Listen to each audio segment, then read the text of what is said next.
মানুষের জীবনে কেতু গ্রহেরও কিন্তু কিছু সুপ্রভাব এবং কুপ্রভাব থাকে। এই কেতু গ্রহ যদি কোনো হরোস্কোপে খারাপ অবস্থায় থাকে তাহলে কি করা যেতে পারে জানব। কেতু মানুষকে বিভিন্ন ব্যাধি, গুপ্তবিদ্যা কিংবা গুপ্ত শত্রুতা, কিছু ক্ষেত্রে নিরলস প্রচেষ্টা, যেগুলো প্রচেষ্টা করলে আমরা সফল হই, এবং অজানাকে জানা কিংবা অসাধ্যকে সাধন করা, এগুলো কিন্তু কেতু নির্দেশ করে।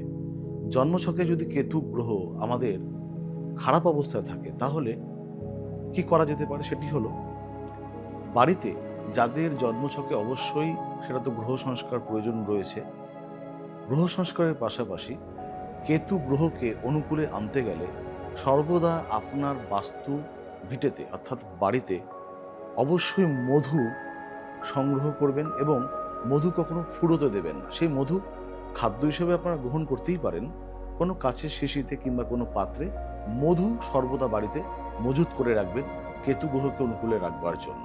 প্রত্যেকেই ভালো থাকবেন।